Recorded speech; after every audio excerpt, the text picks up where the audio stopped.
Hello, dear brothers and sisters. I'm Anakin Skywalker, and you're watching Counter Coaching Crusade. We are solving the 2025 prelims paper, so let's move to the first question. Question number 51. With reference to the Indian polity, consider the following statements. Ordinance पर question है, तो अगर आपको ये पता है कि ordinance actually उसके पास वो सारी पावर्स होती हैं जो एक पार्लियामेंट के लॉ के पास होती है, एक्ट के पास होती हैं, तो आपको ये क्वेश्चन सॉल्व करने में बहुत ज़्यादा दिक्कत नहीं आएगी. ठीक है, तो हम देख लेते हैं. An ordinance can amend any central act. तो क्या लॉ अमेंड कर सकता है कोई भी सेंट्रल एक्ट? बिल्कुल कर सकता है. An ordinance can abridge a fundamental right. Can a law abridge a fundamental right? Abridge का मतलब उसको चेंज, मॉडिफाई और डिलीट वगैरह उस तरीके से. ठीक है, तो फंडामेंटल राइट को लॉ अब्रिज नहीं कर सकता. ठीक है, ये कौन सा आर्टिकल है ये आप कमेंट सेक्शन में लिखकर बताओगे. तो 2 गलत हो जाएगा. जैसे ही आपने 2 हटाया आपका सी आंसर आ जाएगा. An ordinance can come into effect from a back date. बिल्कुल सही, लॉ भी बैक डेट से आ सकता है. ठीक है, तो ये हो गया. अभी हम इसके बारे में इंफॉर्मेशन देख लेते हैं. आर्टिकल 123 में है ऑर्डिनेंस. ठीक है, ये जैसे ही किस वजह से होता है ऑर्डिनेंस का मेन ऑब्जेक्टिव क्या है कि अगर कोई एक भी हाउस, या तो लोकसभा या राज्यसभा, इन दोनों में से कोई भी एक हाउस अगर सेशन में नहीं है तो आप एक्ट पास नहीं कर पाओगे. और फिर आपको अगर एक्ट की ज़रूरत पड़ी इमरजेंसी की वजह से, कोई अगर कोई इशू वगैरह आ गया जिसकी आपको ज़रूरत पड़ी अगर एक्ट की, तो क्या होगा, आप ऑर्डिनेंस पास कर सकते हो. प्रेसिडेंट हमारे ऑर्डिनेंस पास कर सकते हैं. ठीक है, अगर एक भी हाउस नहीं है सेशन में तो ये ध्यान रखना. ठीक है, इसका same effect as an act होता है. ठीक है, ओके. और क्या चीज़ें हैं, एक चीज़ आप याद रखना कि इसको एज अ पार्लियामेंट्स लॉ को बाईपास करने के लिए नहीं बनाया जा सकता. ये कृष्ण कुमार सिंह केस है जो कि 2017 का है. उसमें सुप्रीम कोर्ट ने कहा था कि अगर बिना किसी रीज़न के ऑर्डिनेंस को रीप्रोमलगेट किया जाता है तो वो अल्ट्रा वायरस यानी अनकॉन्स्टिट्यूशनल होगा. ठीक है ना.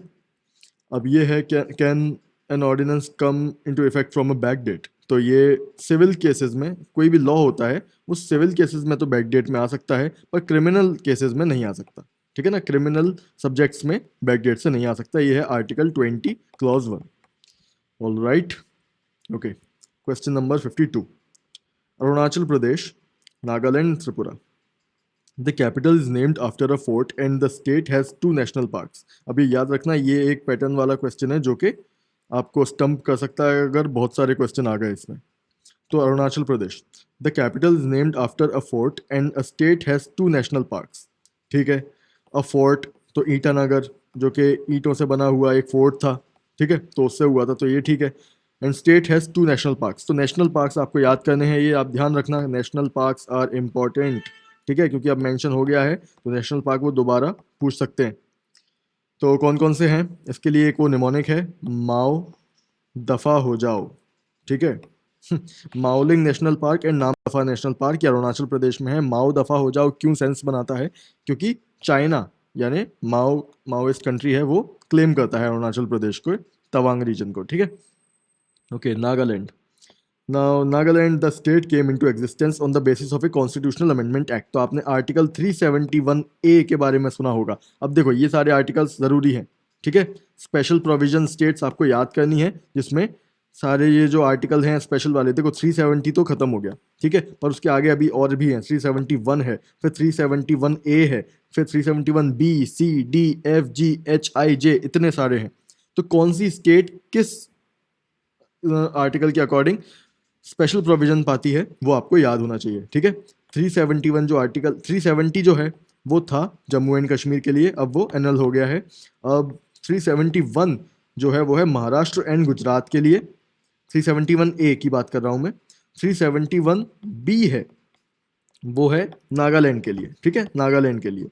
तो ये वाला कॉन्स्टिट्यूशनल अमेंडमेंट एक्ट पास हुआ था जिसने आर्टिकल 370A ऐड किया था. 371A. ठीक है, फिर 371B है असम के लिए, C है मणिपुर के लिए, D है आंध्र प्रदेश तेलंगाना के लिए, F है सिक्किम के लिए. ठीक है, फिर G है मिजोरम, H है अरुणाचल प्रदेश, I है गोवा के लिए, और J है, K से नाम है उस स्टेट का, वो आप बताओ कौन सी है. ठीक है, अब क्योंकि मैं आपको टास्क इसलिए दे रहा हूँ क्योंकि ये क्वेश्चन बहुत लाइकली है कि ये आ जाएगा. अब देखो, Tripura initially part C state, it became a centrally administered territory with the reorganization of states in 1956 and later attained the status of a full-fledged state. अब ये पार्ट सी स्टेट है, ये मेरे पास एक कुछ नोट्स हैं वो मैं आपको दे दूंगा, part A, part B, part C, ये सब क्या है बहुत डिटेल में पढ़ते हैं हम इसे। ये जो स्टेट रीऑर्गेनाइजेशन एक्ट 1956 से पहले ये जो सिस्टम था हमारा, ठीक है ना, तो त्रिपुरा हाँ एक पार्ट सी स्टेट थी जो कि फुल फ्लेज्ड स्टेट बन गई 1956 के एक्ट के बाद। तो इसका आंसर है ऑल थ्री, ठीक है। 53 with reference to India, consider the following: interstate council, national security council and zonal council। इन तीनों में से कॉन्स्टिट्यूशन ऑफ इंडिया में कौन सा है, कॉन्स्टिट्यूशनल बॉडी कौन सी है? तो इंटरस्टेट काउंसिल है, नेशनल सिक्योरिटी काउंसिल नहीं है, ये एग्जीक्यूटिव बॉडी है, पीएम चेयर करते हैं इसको। और फिर जोनल काउंसिल जो है वो स्टैट्यूटरी बॉडी है, इसको स्टेट रीऑर्गेनाइजेशन एक्ट यही वाले एक्ट से बनाया था, मिनिस्ट्री ऑफ होम में आती है, ठीक है। इंटर स्टेट काउंसिल, इसके हेड हैं प्राइम मिनिस्टर। तो इसका आंसर क्या है? Only one. अब 54, the constitution of India explicitly mentions that in certain spheres of governor of a state acts in his her own discretion, ठीक है, ये बिल्कुल सही है। कुछ डिस्क्रिशनरी पावर्स गवर्नर की दी हुई हैं, हम लक्ष्मीकांत में पढ़ते हैं, पर ये प्रेसिडेंट के लिए ऐसा कुछ नहीं है क्योंकि कोई लिस्टेड एग्जैक्टली नहीं है, वो इम्प्लिसिट हैं सारी बाकी आर्टिकल से। तो वन सही हो जाएगा। The president of India can of his her own reserve a bill passed by state legislature for his or consideration without it being forwarded by the governor of the state concerned। नहीं, ये गलत है, ठीक है। ए basic Laxmikant. अब कब कब president को रिजर्व करना पड़ेगा बिल, ठीक है, ये भी एक चीज़ है, तो ये आपको ध्यान रखनी है। पहली बात, अगर स्टेट गवर्नमेंट ऐसा, स्टेट या यूनियन गवर्नमेंट इस तरीके के एक्ट पास करती है तो रिजर्व करने पर, मतलब स्टेट गवर्नमेंट अगर ऐसे कुछ एक्ट्स पास करती है तो प्रेसिडेंट को रिजर्व करने होंगे ये वाले बिल्स। तो पहला वाला कौन सा है? Compulsory property acquisition. तो प्रॉपर्टी एक्विजिशन से रिलेटेड जो बिल होगा वो, अगर हाई कोर्ट की पावर से कुछ छेड़छाड़ कर रही है स्टेट तब, वाटर और इलेक्ट्रिसिटी से रिलेटेड कोई अगर बिल होगा इंटर स्टेट रिवर्स में तब, ठीक है। तो ये तीन जगह हैं जब प्रेसिडेंट को रिजर्व करना ही होगा बिल, ठीक है। और एक बात याद रखना कि कोई भी ऐसा बिल स्टेट लेजिस्लेचर असेंबली में टेबल नहीं किया जा सकता जो कि इंटरस्टेट ट्रेड को रिस्ट्रिक्ट करता हो, ठीक है। 55, अब ये सिंपल क्वेश्चन है, सेपरेशन ऑफ जुडिशरी ये किस में है? आर्टिकल 50, ठीक है। Valuing the preserving of rich heritage of our composite culture, ये क्या है? ये भी फंडामेंटल ड्यूटीज में ही है, 51A सब क्लॉज जी, ठीक है। Prohibition of employment of children below the age of 14 years in factories, ये है फंडामेंटल राइट, आर्टिकल 24 में, ये राइट अगेंस्ट एक्सप्लॉयटेशन है, सी इसका सही आंसर है, ठीक है। अच्छा, एक चीज़ मैं आपको बताता हूँ, अगर आपको जैसे कुछ इस क्वेश्चन में डाउट है तो आप इस क्वेश्चन में अपना डाउट पूछ सकते हो कमेंट सेक्शन में, और टाइम स्टैम्प ऐड कर देना। जैसे अभी अगर टाइम स्टैम्प 15 चल रहा है तो ऐसे 15 लिखने के बाद आप डाउट पूछना, तो ताकि जो कोई भी वीडियो देखेगा वगैरह वो कमेंट फिर ऊपर आ जाती है, इस टाइम पर सबसे टॉप कमेंट हो जाती है वो, ठीक है। तो आपकी कमेंट मुझे विजिबल होगी। अब ये इंटरस्टेट काउंसिल के बारे में हम देख लेते हैं, आर्टिकल 263 में है, प्रेसिडेंट बनाते हैं इसको, चेयरपर्सन इसके प्राइम मिनिस्टर हैं, मेंबर्स कौन होते हैं? सारे चीफ मिनिस्टर्स और 6 कैबिनेट मिनिस्टर्स। एम क्या है? अगर कोई डिस्प्यूट वगैरह है तो उस पर इंक्वायर करना, कॉमन इंटरेस्ट डिस्कशन वगैरह करना, रिकमेंडेशन फॉर पॉलिसी वगैरह, वो सारी चीज़ें, वही मतलब लिप सर्विसिंग वाली चीज़ें हैं। कब इस्टेब्लिश की गई? कब? ये president on the recommendation of Sarkaria commission 1990 में, ठीक है। अब ये नेशनल सिक्योरिटी काउंसिल इस्टेब्लिश ये किसने की थी? वाजपेयी गवर्नमेंट ने 1998 में। इसके मेंबर्स कौन कौन हैं? प्राइम मिनिस्टर चेयरपर्सन होते हैं, फिर मिनिस्टर ऑफ होम, ये याद कर लो यार, 5 मेंबर्स हैं, ठीक है। होम मिनिस्टर, इसमें अगर ये क्वेश्चन आ जाए कि नेशनल सिक्योरिटी एडवाइजर इसके मेंबर हैं तो नहीं, नहीं है, इसके सेक्रेटरी होते हैं, वो मेंबर नहीं होते। तो minister of home, minister of defence, minister of external affairs and minister of finance. क्यों? मिनिस्टर ऑफ होम, अगर कोई सिक्योरिटी से रिलेटेड चैलेंज है तो वो घर के अंदर हो सकता है, या फिर उसकी इम्प्लीकेशन घर के अंदर हो सकती है, यानी घर के अंदर यानी डोमेस्टिक इंडियन कंट्री के बाउंड्री के अंदर, तो होम मिनिस्टर को रखते हैं। फिर डिफेंस मिनिस्टर सिक्योरिटी से रिलेटेड है तो डिफेंस मिनिस्टर तो होंगे ही। एक्सटर्नल अफेयर्स, तो अगर एक्सटर्नल सिक्योरिटी से रिलेटेड इशू होगा तो उसके लिए भी हमको मिनिस्टर ऑफ एक्सटर्नल अफेयर्स रखने होंगे। और ये सब काम करने के लिए जो भी ये बनाएंगे उसको, उसके लिए पैसे लगेंगे तो उसके लिए फाइनेंस मिनिस्टर होंगे, ठीक है। तो ये एक पीआईबी का एक आर्टिकल है, ये आप पढ़ लेना, ठीक है। फिर एक और चीज़ होती है कैबिनेट कमेटी ऑन सिक्योरिटी। तो इसमें प्राइम मिनिस्टर मेंबर होते हैं, इसमें वही लोग हैं, ठीक है, minister of defence, finance minister, home minister और एक्सटर्नल अफेयर्स मिनिस्टर। ये पीआईबी के आर्टिकल में ये दिया हुआ है कंपोजिशन, ठीक है ना। Prime minister, defence, home, finance and external affairs, ठीक है। अब क्या है, zonal council. Zonal council advisory होती है। 5 जोनल काउंसिल्स हैं इंडिया में, ठीक है। ये है नॉर्दर्न, सेंट्रल, ईस्टर्न, वेस्टर्न और सदर्न, ठीक है। ये 5 तो हैं जोनल काउंसिल। फिर एक नॉर्थ ईस्टर्न काउंसिल अलग से बनाई गई है, ठीक है, नॉर्थ ईस्टर्न काउंसिल एक्ट से। तो ये 6वीं वाली अलग बाद में हुई। इसके चेयरपर्सन होते हैं मिनिस्टर ऑफ होम, और जो सीएम होते हैं वो वाइस चेयरपर्सन होते हैं रोटेशन से, ठीक है।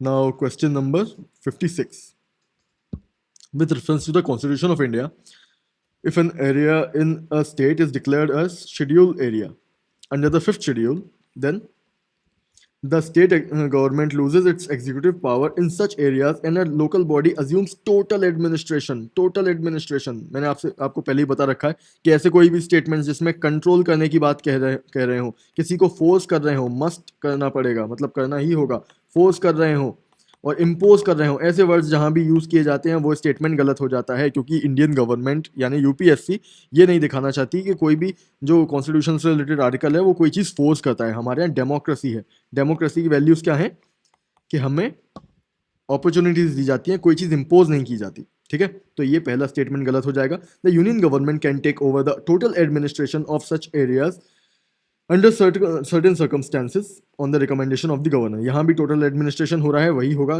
दोनों ही गलत हो जाएंगे, neither one not two answer हो जाएगा इसका, ठीक है।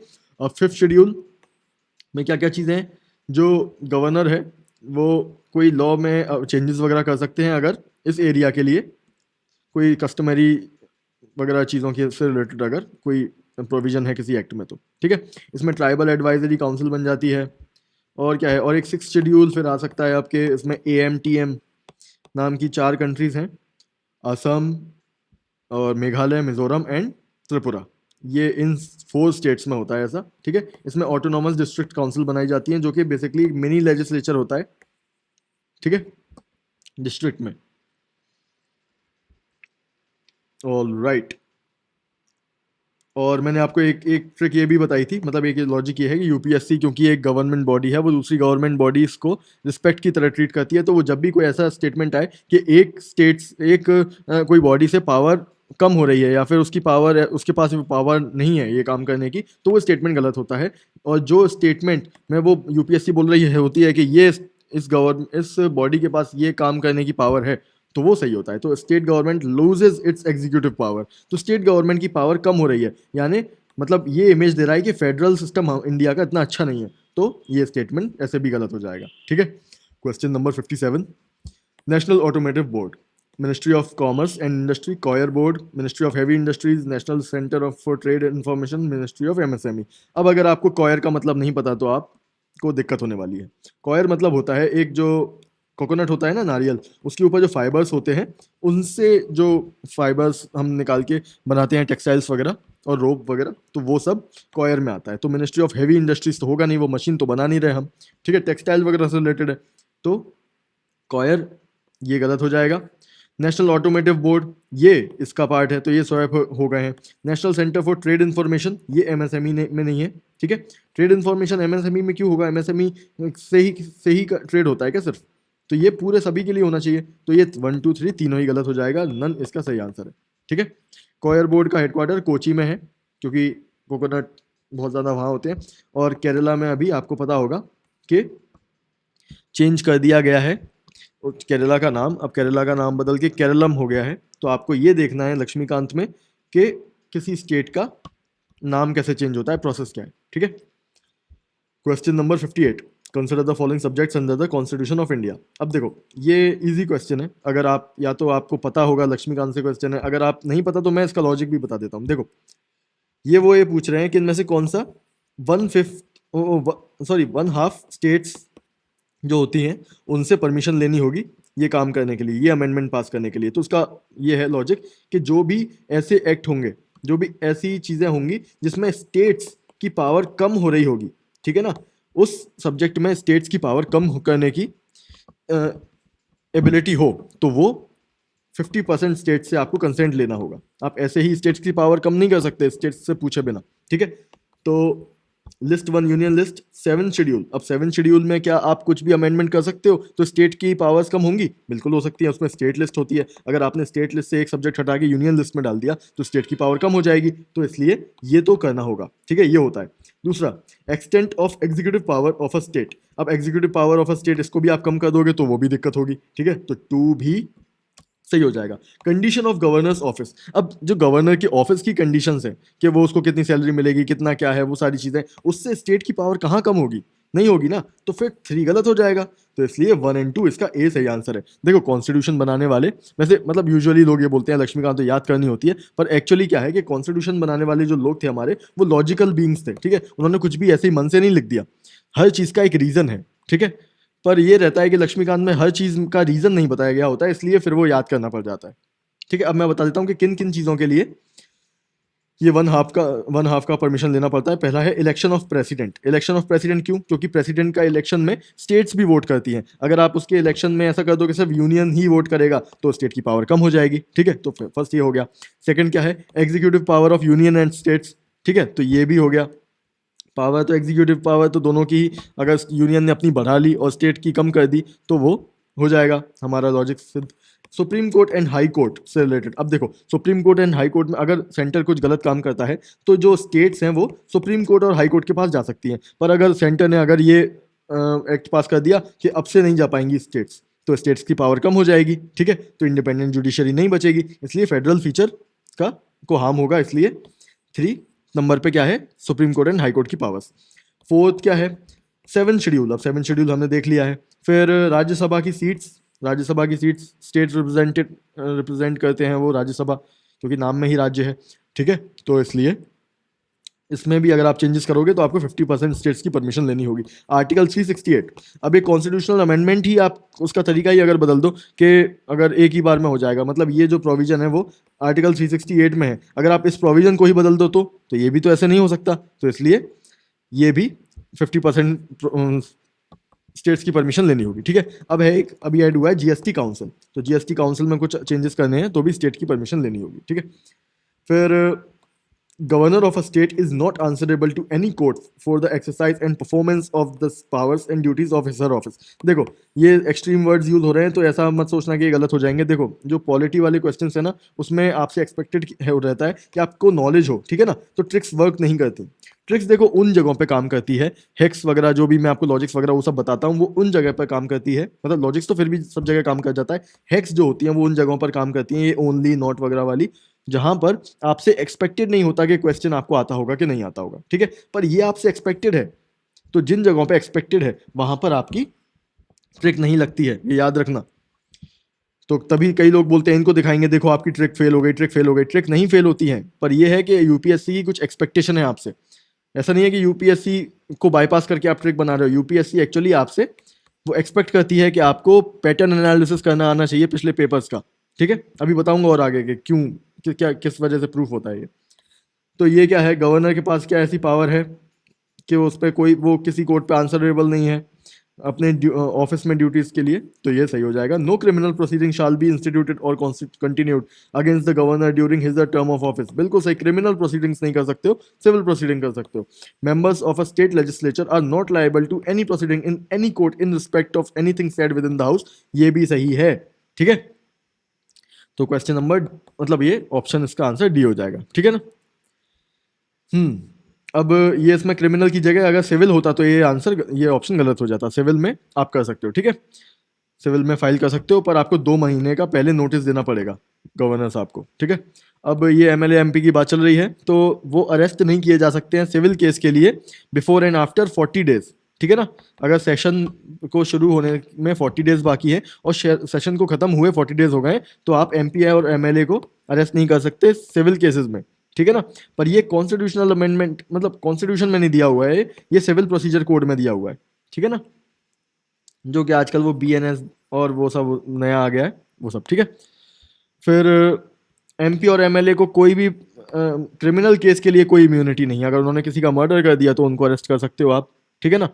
पर अगर गवर्नर साहब ने किसी का मर्डर कर दिया, ठीक है, तो आप नहीं कर सकते उनको अरेस्ट। फिर और क्या है, फिर और प्रिविलेज ये भी है कि कोई कुछ भी वो हाउस में कह सकते हैं, उन पर कोई केस नहीं होगा। फिर ये देखो, ये 2019 से इंस्पायर्ड ये क्वेश्चन है। ये क्या है, PNGRB, ये इसका काम क्या है? तो इसका काम production of crude and natural gas नहीं है, ठीक है। इसका काम है refining, storage and distribution petroleum and marketing and sale of petroleum products. तो 2 और 3 इसका सही आंसर हो जाएगा, ठीक है। ये नहीं पता तो फिर नहीं हो पाएगा, इसमें कुछ और ट्रिक वगैरह नहीं है। तो ministry of petroleum and natural gas से होती है ये, ठीक है। ये डाउनस्ट्रीम एक्टिविटीज़ को रेगुलेट करती है, अपस्ट्रीम को नहीं। डाउनस्ट्रीम कौन सी होती है? जो एक बार प्रोडक्ट बन जाने के बाद में जो इंडस्ट्रीज वगैरह होती हैं, जैसे उनका लॉजिस्टिक्स, उनको रिफाइन करना वगैरह, वो सब। जो अपस्ट्रीम होती है यानी प्रोडक्शन, उसके लिए नहीं होता, इसलिए ये दो चीज़ें हट जाएंगी, ठीक है। अब इस बार जो ईरान वॉर है उसकी वजह से एक इम्पॉर्टेंट चीज़ है, वो है स्ट्रेटेजिक पेट्रोलियम रिजर्व्स इंडिया के, ठीक है ना। क्या है ये? जो अंडरग्राउंड केव्स होती हैं उनमें भरे जाते हैं ये कौन करता है? Indian strategic petroleum reserves limited नाम की एक पब्लिक सेक्टर अंडरटेकिंग है, ठीक है। हमारी रिजर्व्स कहाँ कहाँ पर है? विशाखापट्टनम में है यानी वाइजैग में, ठीक है। मंगलुरु में है, मंगलुरु कर्नाटक में है, विशाखापट्टनम आंध्र प्रदेश में है, और एक पादुर, ये है कर्नाटक में, ठीक है ना। हमारे पास 9.5 डेज का इंपोर्ट कवर है, मतलब हमारे पास 9.5 डेज का ऑयल रिजर्व है, ठीक है। एक नई जो जगह है जहाँ पर और बन रहे हैं, वहाँ एक है चांदी कोल। चांदी कोल उड़ीसा में है, ठीक है ना, अंडर कंस्ट्रक्शन है वो भी। और पादुर में भी एक और बन रहा है। और फिर अभी ये भी हो गया कि यूएई अब इंडिया में रखेगा अपने ऑयल रिजर्व्स, ठीक है, स्टोर करेगा किसी कैलेमिटी के लिए। अब ये सपोज द रेवेन्यू एक्सपेंडिचर, अब देखो बोल रहे हैं कि रेवेन्यू डेफिसिट पूछा है, फिस्कल डेफिसिट पूछा है, और प्राइमरी डेफिसिट पूछा है। तो रेवेन्यू डेफिसिट क्या होता है? जितना आपका रेवेन्यू जो वो है एक्सपेंडिचर माइनस रेवेन्यू रिसीट, ठीक है, ये हो जाएगा। फिस्कल डेफिसिट क्या है? फिस्कल डेफिसिट आपकी टोटल बोरोइंग्स कितनी है, ठीक है, वो जो कि एक्चुअली होता क्या है? Total expenditure minus total revenue, तो ये हो गया। प्राइमरी डेफिसिट, प्राइमरी डेफिसिट क्या है? ये है fiscal deficit minus interest payments, यानी आप पुराने जो लोन्स हैं उन पे आप कितना इंटरेस्ट पे कर रहे हो वो, ठीक है। तो ये बताओ, देखो 8,000 करोड़ है रेवेन्यू एक्सपेंडिचर, और रिसीट्स हैं गवर्नमेंट ऑफ 60,000, तो 80,000 माइनस 60,000, तो रेवेन्यू डेफिसिट आ गया 20,000, तो ये सही है। फिर the government budget has shows borrowings of 10,000, तो बोरोइंग्स 10,000 है, तो फिस्कल डेफिसिट 10,000 हो गया। फिर इंटरेस्ट पेमेंट कितनी? 6,000, तो 10,000 माइनस 6,000, तो 4,000 प्राइमरी डेफिसिट हो गया। तो ऑल इसका सही आंसर हो गया, ठीक है। अब इसमें इंपॉर्टेंट क्या है, अभी वो मैं आपको कुछ चीज़ें बताऊंगा। नेक्स्ट क्वेश्चन, ये एक और क्वेश्चन आ रहा है, फिर हम इसको सॉल्व करने के बाद फिर करेंगे, ठीक है। India is one of the founding members of the International North-South Transport Corridor, a multi-modal transportation corridor which will connect। अब देखो इसमें इंडिया को कहाँ भेज रहे हैं? यूरोप भेज रहे हैं एक में। इंडिया को वैसे ही आना चाहिए, पर फिर भी मैं आपको लॉजिक बता रहा हूँ, मतलब एक ट्रिक बता रहा हूँ। इंडिया को यहाँ यूरोप में भेज रहे हैं, यहाँ इंडिया को सेंट्रल एशिया में भेज रहे हैं, इंडिया को कहाँ भेज रहे हैं? यहाँ पे साउथ ईस्ट एशिया, और इंडिया को यहाँ पे यूरोप भेज रहे हैं। आप देख रहे हो, दो स्टेटमेंट्स में इंडिया को यूरोप भेजा जा रहा है। इसका मतलब कि चांसेस ये हैं कि इन दोनों में से कुछ सही होगा, ठीक है। ताकि एग्जामिनर ने ये मेक श्योर किया है कि कहीं अगर इसको यूरोप वाली बात पता है, तो इसको ये वाली बात पता है कि नहीं, ईरान और अजरबैजान वाली, तो उसने दो स्टेटमेंट दे दिए। तो यहाँ पर कैमोफ्लाज हो रहा है, ठीक है ना, आपको कंफ्यूज करने के लिए उसने दो यूरोप वाले दे दिए। तो इसमें से इन दोनों में से ही कोई एक सही आंसर होगा। तो एक्चुअली ये सही आंसर इसका ए है, ईरान के थ्रू कर रहे हैं, ठीक है। ओके, अब ये देख लो, एक नया वो है India middle east Europe corridor. India middle east, ये आईमैक, इसमें मुंबई से निकलेंगे हम। ये एक नया वो है, ये एक्चुअली जो इसराइल में जो वॉर हुआ, हमास ने जो वो टेरर अटैक किया था 7 अक्टूबर को, तो वो एक्चुअली इसकी वजह से हुआ था। उसकी एक्चुअली क्या चीज़ है, देखो इंडिया ने और ये यूएसए वगैरह ने मिलकर ये एक रूट बनाया, ये जो कि चाइना के बेल्ट एंड रोड इनिशिएटिव को काउंटर करने के लिए। तो मुंबई से निकलेगा ये मल्टी मॉडल है, यानी यहाँ से ये शिप लेके जाएगी कहाँ पर? यूएई। फिर यूएई से ये ट्रेन से जाएगा यूएई की एक और जगह पे, फिर हराद में जाएगा, ठीक है, जाबेल अली। फिर कहाँ पर? जाबेल अली यूएई में है। फिर वहाँ से जाएगा हराद में, फिर ये रियाद में जाएगा सऊदी अरेबिया में, फिर ये अल हदीदा सऊदी अरेबिया, फिर ये हाइफा में जाएगा इसराइल का। और ये वाला पोर्ट इंपॉर्टेंट है, ठीक है। अब इसको प्रोनाउंस कैसे करते हैं? सॉरी, मैं इसको प्रोनाउंस करूँ क्या? क्योंकि आप में से अगर कुछ लोग ग्रीस में बैठकर ये वीडियो देख रहे होगे, तो फिर आपको बुरा लग जाएगा। तो ये पिराइयस है, ठीक है, फेराइयस पोर्ट। बुरा मत मानना अगर मैंने प्रोनाउंसिएशन बुचर कर दिया तो, ठीक है। Okay, question number 63। अब देखो ये एक चीज़ और बता देता हूँ, ये इंडिया से निकल के ये ईरान से होते हुए रशिया जाएगा ये, और यूरोप की तरफ जाएगा। ये वाला पोर्ट है आईएनएस, मतलब पोर्ट नहीं, ये वाला राउट है INSTC. 63. Of the following major ethanol producers in the world, Brazil and United States of America, and the former produces more ethanol than the latter. तो इस केस में क्या है? इस केस में आंसर कौन से वाले ऑप्शन है? अच्छा, ये वाले ऑप्शन है। इस वाले में ये गलत है। यूएसए सबसे ज़्यादा करता है, फिर ब्राज़ील उसके बाद करता है, फिर इंडिया थर्ड नंबर पे है, ठीक है। यूएसए किससे करता है? यूएसए मेज़ से करता है, क्योंकि उनके यहाँ मेज़ प्रोडक्शन बहुत ज़्यादा है। और ब्राज़ील शुगर केन से करता है। तो unlike in USA where corn is the principal feedstock for ethanol production, sugar cane is the principal feedstock for ethanol production in Brazil. तो ये सही है, ये गलत है। फिर इसका आंसर क्या हो जाएगा? डी, ठीक है। अब इथेनॉल को प्रोड्यूस करने के लिए आपको क्या चाहिए? शुगर या स्टार्च, ठीक है। और बायोडीजल प्रोड्यूस करने के लिए आपको क्या चाहिए? फैट, लिपिड, ठीक है। अब एक ग्लोबल बायोफ्यूल्स अलायंस एक चीज़ है, ठीक है, जो कि इंडिया, यूएसए और ब्राज़ील ने G20 में रोल आउट की थी। इंडिया में जो 2023 में जो G20 हुआ था, इसमें टेक ट्रांसफ़र दुनिया वाले जो मतलब अच्छे कंट्रीज़ हैं, यानी मतलब अच्छे का मतलब इस फील्ड में जो अच्छे हैं, यूएसए और ब्राज़ील वगैरह, वो टेक्नोलॉजी ट्रांसफ़र करेंगे बायोफ्यूल्स की बाकी सारे वर्ल्ड को, ठीक। Question number 64. The World Bank warned that India could become one of the first places where wet bulb temperatures routinely exceed 33 degrees Celsius. Which of the following statements best reflects the implication of above said report? देखो एक चीज़ मैं आपको बता देता हूँ, अगर ऐसा कोई क्वेश्चन आए जिसमें क्लाइमेट चेंज की बात चल रही हो, जिसमें वाटर रिजर्व्स की बात चल रही हो, इस टाइप के जो मतलब ऐसे कोई टॉपिक हो जो कि इंडियन गवर्नमेंट उसके बारे में अवेयरनेस रेस कर रही हो कि भाई सुधर जाओ, नहीं तो फिर हमारे साथ फ्यूचर में दिक्कत हो जाएगी, तो ऐसे जो भी क्वेश्चन रहते हैं उसमें यूपीएससी वो वाले स्टेटमेंट सही देता है जो कि हमें पैनिक मोड में डाल रहे हो, यानी जो ये बता रहे हो कि देखो कितनी बुरी हालत है, हमारी बैंड बजने वाली है, जैसे ये है क्लाइमेट चेंज है। आप सोचो कि क्लाइमेट चेंज में इंडिया कितना अच्छा कर रहा है, सारी G20 कंट्रीज में सबसे अच्छा इंडिया कर रहा है। और आपने ये भी देखा होगा कि इंडिया जो है वो मतलब उसके पर कैपिटा एमिशंस बहुत कम है, पर यूपीएससी कभी ये नहीं पूछता। यूपीएससी हमेशा हमें ये दिखाने की कोशिश करता है कि देखो कितनी सारी दिक्कत हो रही है क्लाइमेट चेंज से, ऐसा हो रहा है, वैसा हो रहा है, ये सब मतलब यूपीएससी और गवर्नमेंट, इनका माइंडसेट ये है कि जो मासेस हैं, जो लोग हैं पूरी दुनिया, मतलब पूरी इंडिया में जो लोग हैं, सिटीजन्स हैं, उनको सेंसिटाइज करना है कि भाई अपने घर का पंखा बंद कर दिया करो दूसरे रूम में जब तुम नहीं बैठे हुए हो, तो क्योंकि हमें एनर्जी क्राइसिस है, हमें क्लाइमेट चेंज वाली दिक्कत है, और हमें और पानी ज़्यादा वेस्ट मत किया करो, ये सारी चीज़ें, क्योंकि हमें दिक्कत है पानी की, ठीक है ना। तो ये आपको ध्यान रखना है। तो ऐसे वाले स्टेटमेंट्स जिसमें हमें पैनिक सिचुएशन में डाल रहा हो यूपीएससी, वो सही होंगे। तो हम देख लेते हैं कि ये कुछ क्लाइमेट चेंज से रिलेटेड है। Peninsular India will most likely suffer from flooding, tropical cyclones and droughts. देखो नेगेटिव स्टेटमेंट लिखा हुआ है ना, तो ये सही होगा, क्योंकि क्लाइमेट चेंज एक नेगेटिव चीज़ है, तो उसका नेगेटिव स्टेटमेंट सही होगा, ठीक है। अगर ऐसा लिखा होता कि हम इंडिया वाले बहुत ज़्यादा पानी को वो कर देते हैं, ग्राउंड वाटर को निकाल रहे हैं, तो वो भी स्टेटमेंट सही होगा। जो भी ऐसा जो सेंसिटाइज कर रहा है वो। The survival of animals including humans will be affected as shedding of their body heat becomes, अच्छा heat comes through perspiration becomes difficult. तो ये भी नेगेटिव स्टेटमेंट है, तो ये भी सही हो जाएगा। और अफेक्ट करने की बात कर रहा है, मॉडरेट स्टेटमेंट भी है, ठीक है। तो इसका आंसर क्या है? बोथ, सी इसका सही आंसर है, ठीक है।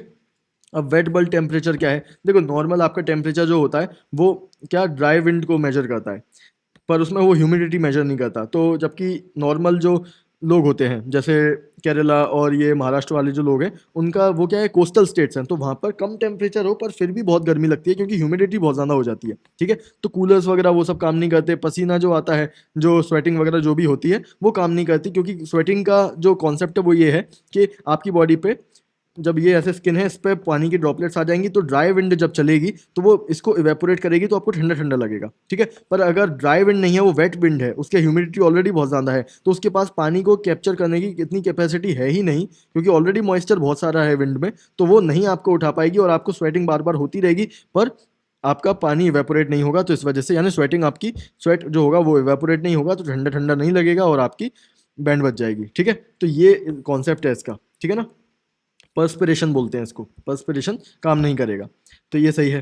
ठीक है। तो वेट बल्ब टेम्परेचर क्या कहते हैं, इसमें जो थर्मामीटर होता है इसका जो ऊपर का जो बल्ब होता है, जो पार्ट होता है ना सिल्वर कलर का थर्मामीटर में जो पार्ट होता है, उसके ऊपर ऐसे पानी का कपड़ा मतलब उसे गीला कर देते हैं, तो तब वो जो रीडिंग्स देता है वो वेट बल्ब टेम्परेचर होता है। ठीक है, ओके। और वेट बल्ब टेम्परेचर अगर 35 डिग्री सेल्सियस होता है तो स्वेटिंग काम करना बंद कर देती है, पर्सपिरेशन काम करना बंद कर देता है। अब ये इसमें क्या पूछा है, ग्रॉस प्राइमरी डेफिसिट पूछा है। प्राइमरी डेफिसिट बता चुका हूँ, यानी fiscal deficit minus interest payment. तो फिस्कल डेफिसिट कितना है, 50,000 करोड़ का। और यहाँ पर कंट्रीज इंटरेस्ट लाइबिलिटीज कितनी है, 1500 की। तो 50,000 माइनस 1500 कितना होता है, 48,500। तो ए इसका सही आंसर हो जाएगा। अब मैं आपको क्विकली FRBM एक्ट रिवाइज करा देता हूँ, क्योंकि ये इंपॉर्टेंट है। इसमें 2 क्वेश्चन पूछ लिए FRBM से। तो FRBM एक्ट 2003 में लेकर आए थे। उसका रीज़न क्या था, बैकग्राउंड क्या है, क्योंकि 2003 से पहले इंडिया बहुत ज़्यादा बोरिंग कर रहा था डेफिसिट को फिल करने के लिए। तो वो है ऐसा होता कि पाकिस्तान जैसी हालत हो जाती कि बोरिंग करते जाओ, फिर नेक्स्ट बजट में तुम इंटरेस्ट की पेमेंट करते रह जाओगे। ठीक है, तो जो most of the revenue expenditure था वो केपेक्स की मतलब एक्चुअली क्या था कि देखो 2023 से पहले हम बोरिंग कर रहे थे, वो तो बात ठीक है, पर एक्चुअली हम रेवेन्यू जो एक्सपेंडिचर होता है उसके लिए बोरिंग कर रहे थे, हम कैपिटल एक्सपेंडिचर नहीं कर रहे थे। अगर आप इंफ्रास्ट्रक्चर डेवलप करते हो तो बाद में फिर आपको ज़रूरत नहीं पड़ेगी लोन लेने की, क्योंकि इंफ्रास्ट्रक्चर आपको कमा के देगा। पर आप रेवेन्यू एक्सपेंडिचर कर रहे हो, यानी आप नॉर्मल जो day to day operational task के लिए बोरिंग कर रहे हो, यानी आप पेट्रोल खरीदने के लिए बोरिंग कर रहे हो वगैरह, तो वो सब दिक्कत वाली चीज़ है। ठीक है, तो थ्रेट क्या है, इंटरेस्ट पेमेंट है वो, उसकी वजह से बैंकरप्सी हो जाएगी। तो ये FRBM लेकर आए किसके लिए, फिस्कल प्रूडेंस के लिए। ठीक है, एम क्या है कि हम बोरोइंग को स्टॉप करें डेली एक्सपेंसेस के लिए, और हम सिर्फ तभी बोरो करें जब हमको इंफ्रास्ट्रक्चर डेवलपमेंट करना हो। ठीक है, तो ये हो गया। तो प्रोविजंस क्या क्या है इसके, इसके प्रोविजंस थे कि रेवेन्यू डेफिसिट को जीरो कर दो। ठीक है, रेवेन्यू डेफिसिट यानी जो रेवेन्यू की वजह से जो हम बोरोइंग कर रहे हैं हमारे डे टू डे टास्क के लिए, पेट्रोल वगैरह खरीदने के लिए, तो उसको जीरो करो। दूसरा क्या है कि मैक्सिमम बोरोइंग पे भी हार्ड कैप लगा दी 3% की, कि यानी आपका फिजिकल डेफिसिट 3% से ज़्यादा का नहीं हो सकता।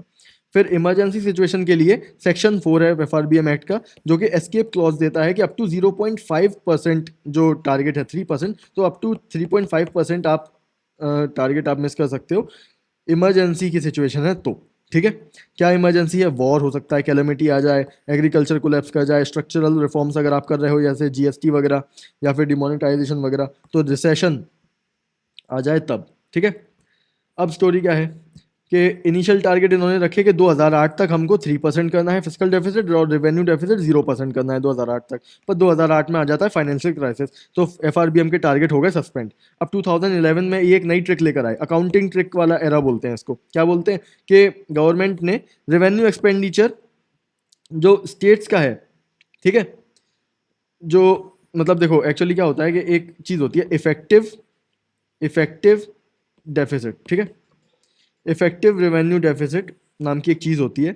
उसमें एक्चुअली होता क्या है कि आप जो स्टेट होती हैं वो, मतलब स्टेट नहीं सॉरी, जो सेंटर होता है उसको स्टेट को पैसे देने होते हैं। ठीक है ना, ग्रांट्स देने होते हैं, तो वो स्टेट के रेवेन्यू एक्सपेंड, जो सेंटर होता है उसके रेवेन्यू एक्सपेंडिचर में काउंट होते हैं। पर अगर जो वो ग्रांट दे रहा है उससे स्टेट अगर कैपिटल एक्सपेंडिचर कर रही है, इंफ्रास्ट्रक्चर बना रही है, तो फिर वो एक्चुअली वो पैसा रेवेन्यू एक्सपेंडिचर नहीं है, वो कैपिटल एक्सपेंडिचर है। तो उसमें क्या किया इन्होंने, एक नई रेवेन्यू डेफिसिट की डेफिनेशन बनाई, जिसमें नॉर्मल रेवेन्यू डेफिसिट से स्टेट के ग्रांट जो केपेक्स के लिए दिए गए हैं, कैपिटल एक्सपेंडिचर के लिए दिए गए हैं, वो माइनस कर देते हैं। तो इस बार ये पूछ सकते हैं वो, तो effective revenue deficit minus state grants for capital expenditure, उसको कहते हैं, मतलब वो जो है, देखो फॉर्मूला क्या है, देखो ध्यान से सुनना इसको।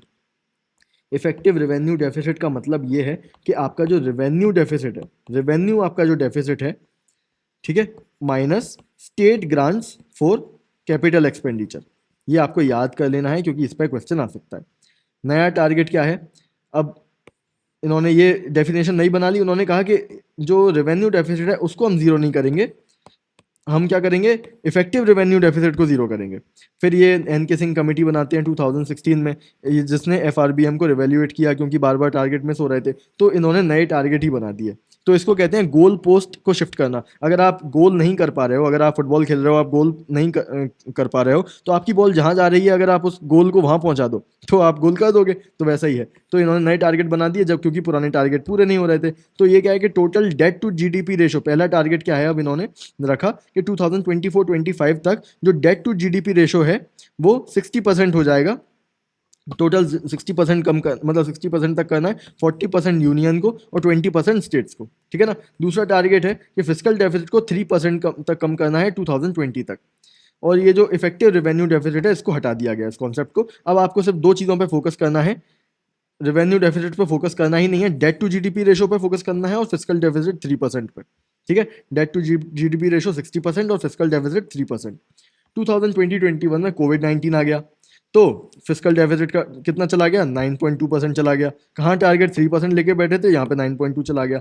तो अब फिर इन्होंने एक नया एक आइडिया निकाला है कि हम एकदम नहीं करेंगे, हम ग्लाइड पाथ करेंगे, हम धीरे धीरे कम करेंगे, स्लोली रिड्यूस करेंगे फिजिकल डेफिसिट को ईयर बाय ईयर। तो हम ईयर बाय ईयर टारगेट्स रखेंगे। तो अभी 2025 का टारगेट क्या था, 4.5%, जो कि गवर्नमेंट ने अचीव कर लिया है, ठीक है।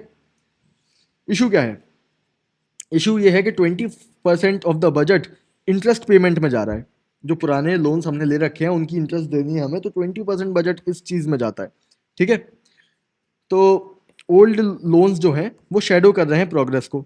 मतलब आपको लगेगा कि अरे कितना ज़्यादा फिजिकल डेफिसिट है, पर एक्चुअली वो पुराने लोन्स का है, वो नए लोन्स का नहीं है। नए लोन्स कम कर दिए, ठीक है। तो प्राइमरी डेफिसिट क्या है, प्राइमरी डेफिसिट हमने देखा, प्राइमरी डेफिसिट यानी इंटरेस्ट जो पेमेंट है उनको फिजिकल डेफिसिट से माइनस कर दो। तो ये भी वही है, नई चीज़ बना दी उन्होंने, फिजिकल डेफिसिट को हटा के प्राइमरी डेफिसिट पर फोकस करने लगे। तो ताकि अगर इफ प्राइमरी डेफिसिट अगर कम होगा तो गवर्नमेंट कम कर रही होगी बोरोइंग फालतू वाली।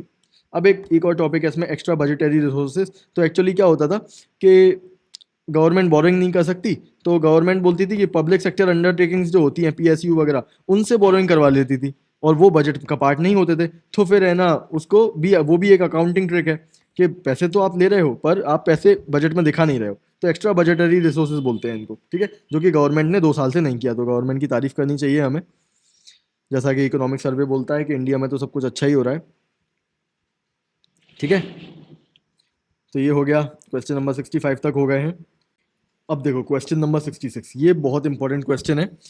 इस क्वेश्चन से आपको बहुत कॉन्फिडेंस मिलेगा यूपीएससी प्रीलिम्स जो नेक्स्ट आप दे रहे हो उसके रिगार्डिंग। देखो इसमें कितना डिफिकल्ट क्वेश्चन है, ये वाला स्टेटमेंट कितना डिफिकल्ट है, इतना ये भी डिफिकल्ट है, आप ये डर जाओगे इसको देखकर, पर एक्चुअली इन स्टेटमेंट की कोई वैल्यू ही नहीं है।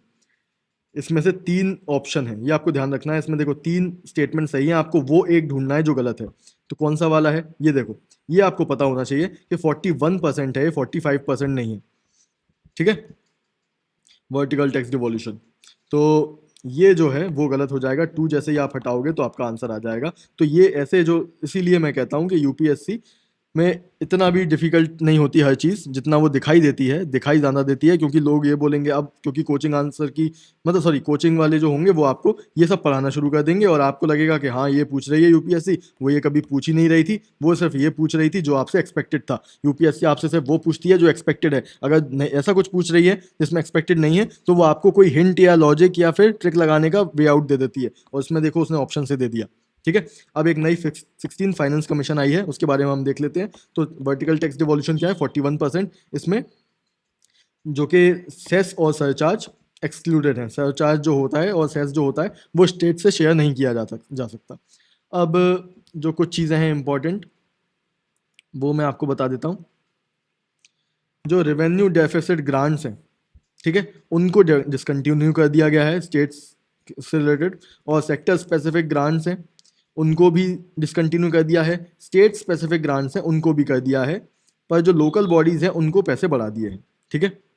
फिर और क्या है इसमें, टारगेट दिया है इन्होंने। टारगेट क्या दिया है, 3.5% फिजिकल डेफिसिट बाय 2031 आपको अचीव करना है, और 3% स्टेट्स को दिया है यही टारगेट, ठीक है।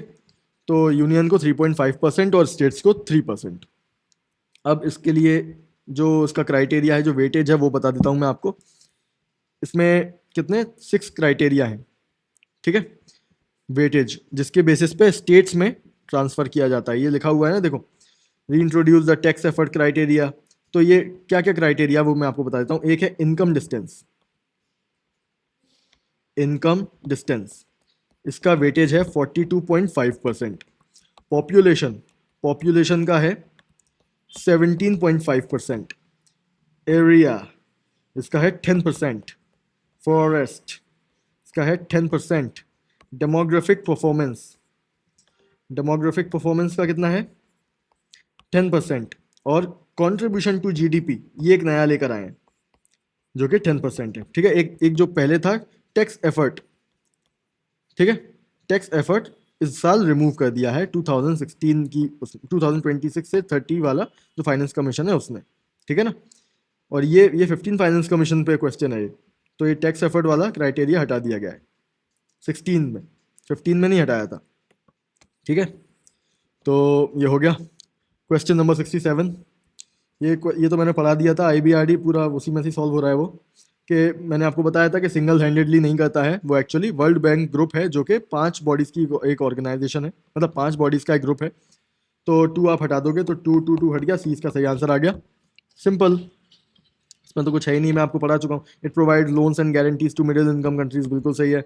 It was establish to help Europe rebuild after the world war 2, ये भी मैंने बता दिया था, ये भी सही है। ठीक है, आरटीजीएस और नेफ्ट पे क्वेश्चन है। Real time gross settlement, the settlement time is instantaneous while the case of NEFT is it takes some time to settle the payments। तो ये सही है, आरटीजीएस जो है वो रियल टाइम है। ठीक है, तो ये तो हो गया सही है, तो 1 सही हो जाएगा, यानी डी नहीं हो सकता। In RTGS the customer is charge for inward transaction while that is not the case for NEFT, तो ये गलत हो जाएगा, चार्ज नहीं होता। Operating hours for RTGS are restricted to certain days while this is not true for NEFT, तो ये गलत हो जाएगा। ठीक है, क्योंकि 24/7 वर्क करता है। ठीक, तो इसका आंसर क्या है ए, 1 ओनली। अब नेफ्ट के बारे में जो इन्फॉर्मेशन वो ये है कि आरबीआई ने इसको बनाया है, 30 मिनट्स में सेटलमेंट होता है। इसमें मिनिमम 1 रुपये से लेकर आप कोई भी अपर लिमिट नहीं है, आप कर सकते हो इसमें पेमेंट 24/7 365 डेज ये खुला रहता है। आरटीजीएस ये क्या है, ये आरबीआई ने बनाया है, इंस्टेंट पेमेंट है ये, और 2 लाख रुपए से आप, अपर लिमिट कोई नहीं है इसकी, आप पेमेंट कर सकते हो। फिर आईएमपीएस, आईएमपीएस जो है, आईएमपीएस एनपीसीआई ने बनाया है, एनपीसीआई ने बनाया जो कि इंस्टेंट है, ये भी इसमें यूपीआई काम करता है, इसमें आप 1 लाख से 5 लाख रुपए तक ट्रांसफर कर सकते हो, ये भी 24/7 काम करता है। ठीक है, question number 69, how many countries amongst the above are other than India where international merchant UPI payments are accepted. ठीक है, कौन कौन सी जगह हैं, अभी ये न्यूज़ में था, फ्रांस से करके आए थे डील, तो इसलिए उस टाइम पे बहुत ज़्यादा न्यूज़ में था। ठीक है, तो इसमें कौन सी जगह हैं, इसमें बांग्लादेश नहीं है।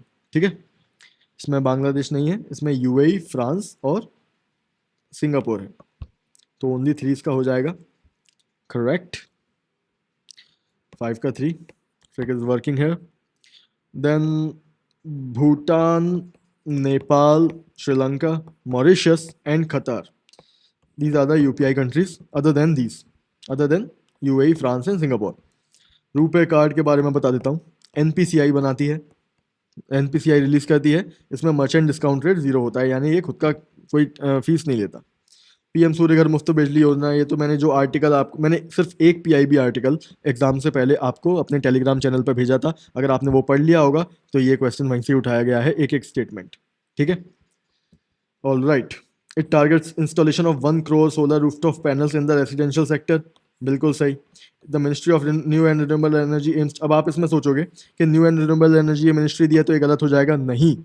देखो, इस टाइप के स्टेटमेंट्स जिसमें कि ये इसको इम्प्लीमेंट, ये वाली मिनिस्ट्री इसको इम्प्लीमेंट करती है, तब वो गलत होता है। अगर मिनिस्ट्री एम कर रही है कि इम्पार्ट ट्रेनिंग ये करोगे वो करोगे, देखो एक्चुअली लॉजिक क्या होता है, क्वेश्चन में इंपॉर्टेंट पार्ट क्या है ये आपको स्टेटमेंट में डिटेक्ट करना है। ठीक है, अगर आप इस स्टेटमेंट को गलत मार्क करते हो तो इसका मतलब ये नहीं होगा कि मिनिस्ट्री कोई और है, एक्चुअली इसका मतलब होगा कि एमएनआरई ट्रेनिंग का गोल नहीं रखती है, इंस्टॉल करने का गोल नहीं रखती है, ऑपरेशन करने का गोल नहीं रखती है, मतलब ये चीज़ फोकस में है, मिनिस्ट्री फोकस में नहीं है। इसमें ये है कि क्या मिनिस्ट्री रिपेयर करती है, क्या मिनिस्ट्री इंस्टॉल करती है, इसके एम, मतलब उसका एम है, तो एम है, बिल्कुल सही है, तो ये सही हो जाएगा। तो ये ध्यान रखना मिनिस्ट्री देखकर एकदम गलत मार्क कर दिया करो, तभी तो मतलब ये बात है कि अब आप ये बोलोगे कि ऐसे ये तो मतलब एक्स्ट्रा थॉट्स हो गए। नहीं, वर्ड देखकर अगर आप ये स्टेटमेंट देखकर उसका जो क्रक्स है वो नहीं समझ पा रहे हो तो ट्रस्ट मी यूपीएससी आपको एलिमिनेट कर देगी। उसको ऐसे आईएएस ऑफिसर नहीं चाहिए जो कॉम्प्रिहेंशन जिनका वीक हो, ठीक है, जो स्टेटमेंट पढ़े और स्टेटमेंट की भावना ना समझ पाए, ठीक है, तो वो नहीं चाहिए। स्टेटमेंट की यहाँ पर जो वो है क्रक्स है वो ये है, इनर पीस जो इन्फ्रेंस जो मैसेज है वो ये है कि एमएनआरई इतने अच्छे अच्छे काम कर रही है, तो ये सही होगा। It aims to create more than 3 lakh skilled manpower through blah blah blah blah, बिल्कुल सही, तो ये भी सही है, तो डी इसका सही आंसर हो जाएगा। ठीक है, अब ये देखो मैंने आपको वो बताया था कुछ चीज़ें जो यहाँ पे आरटीजीएस नेफ्ट वगैरह, तो कुछ और चीज़ें हैं, आधार, यूपीआई, कोविन, ये सब की डेफिनेशन दी हुई है, इनको एक बार पढ़ लो आप। ठीक है, ये इंडिया का क्या है, डिजिटल पब्लिक इंफ्रास्ट्रक्चर। ठीक है, तो इसमें पीएम गति शक्ति, पोषण ट्रैकर, उमंग, जेम पोर्टल, एपीआई सेतु वगैरह ये सब पढ़ लेना। और अभी एक नई आई है ना यू विन एप्लीकेशन, वो भी आप देख लेना, कोविन की तरह ही है, बस अब वो जो नॉर्मल इम्यूनाइजेशन हो रहा है उसके लिए।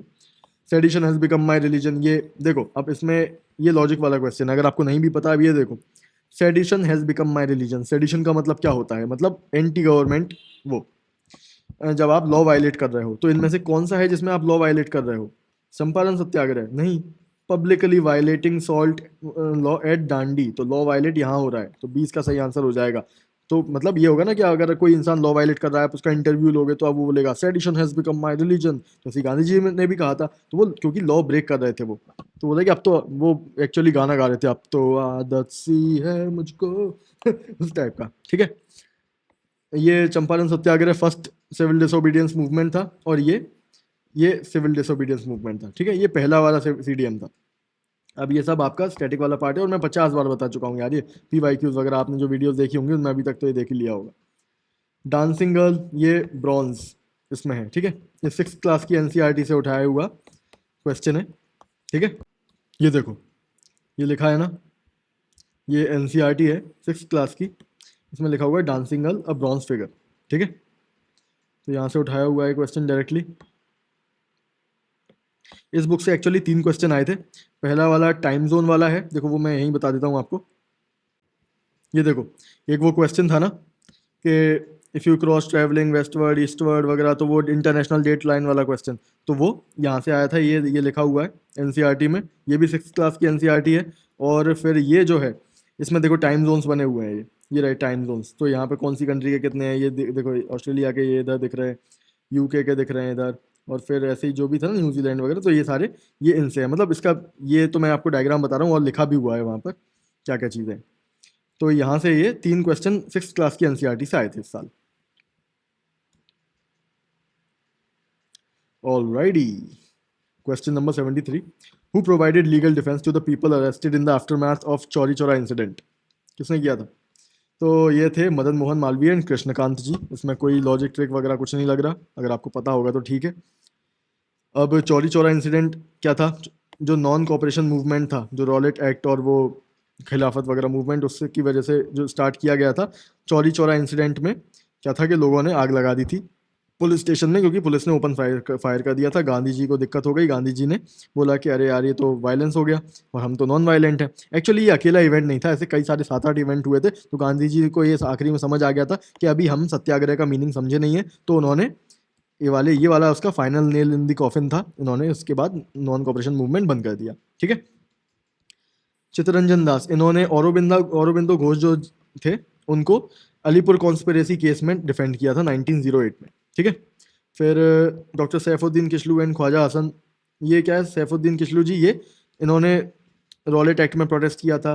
ये ख्वाजा हसन निज़ामी ये जो है ये सूफी सेंट है। ठीक है, फिर जिन्ना, इसको तो आप जानते ही होंगे, ये इसने जो तिलक है, जो तिलक जी हैं, ठीक है, उनको सेडिशन ट्रायल्स से डिफेंड किया था 1916 में, तो ये भी हो गया। Question number 74. Subsequent to which one of the following events, Gandhiji, who consistently opposed untouchability and appealed for the eradication from all spheres, decided to include the upliftment of Harijans in his political and social program? ये हरिजन से related कब हुआ था?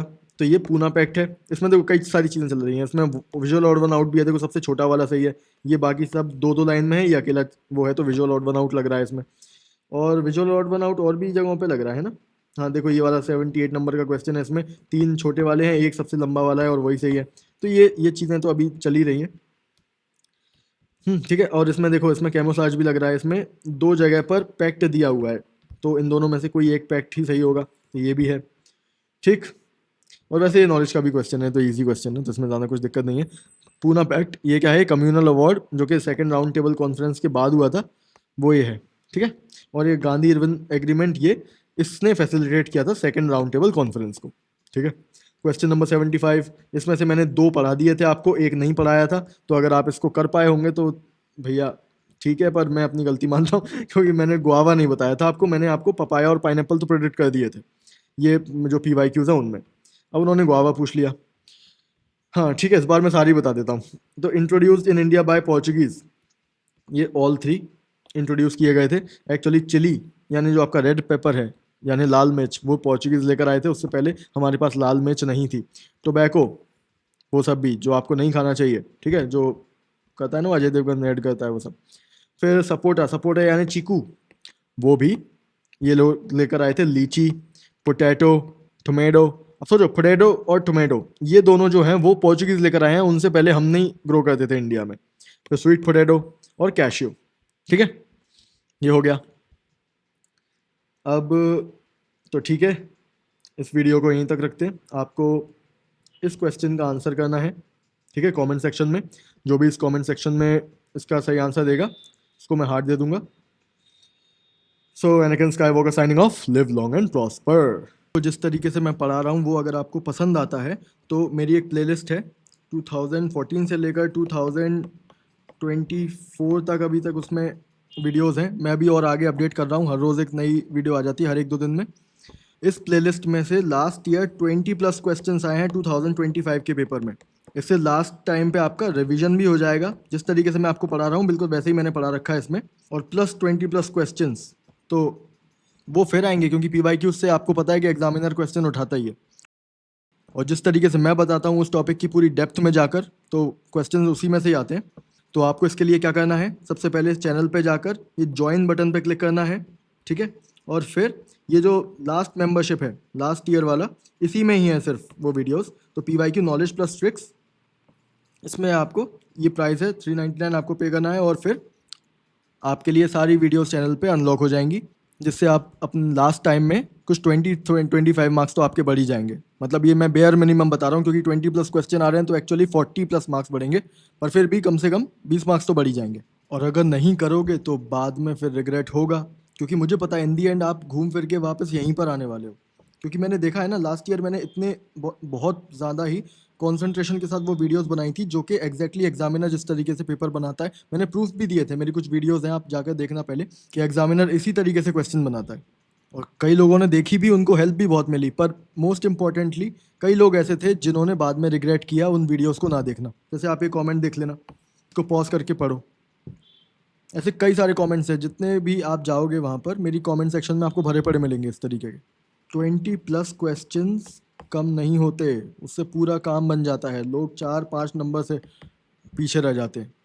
उसमें keyword analysis भी है और उसमें एलिमिनेशन टेक्निक्स भी हैं, तो सब कवर हो जाता है उसमें, कहीं जाने की ज़रूरत नहीं पड़ती। कोई 5,000 वाला कोर्स लेने की ज़रूरत नहीं है, ना 5,000 वाला लेना है ना 50,000 वाला। बस ध्यान रहे कि रिग्रेट नहीं होना चाहिए बाद में। एक अटैम्प्ट है, उसमें अपना पूरा दो, और जहाँ जहाँ से स्पेशली क्वेश्चंस आ रहे हैं उन जगह को पकड़ो और आगे बढ़ो। PYQs से बहुत डेंसली क्वेश्चन आते हैं, तो आपको PYQs तो कम से कम बहुत इन डेप्थ करने चाहिए, जिस तरीके से मैं बता रहा हूँ बिल्कुल उसी तरीके से। इस चीज़ पर मैं बहुत कॉन्फिडेंट हूँ कि अगर PYQs में से क्वेश्चन आएंगे तो मैक्सिमम मेरी ही वीडियोज़ में से आएंगे। यूट्यूब पर कोई नहीं पढ़ा रहा इस तरीके से, और ना ही कोई कोचिंग इंडस्ट्री में पढ़ा रहा, उनको पता ही नहीं है। ओके।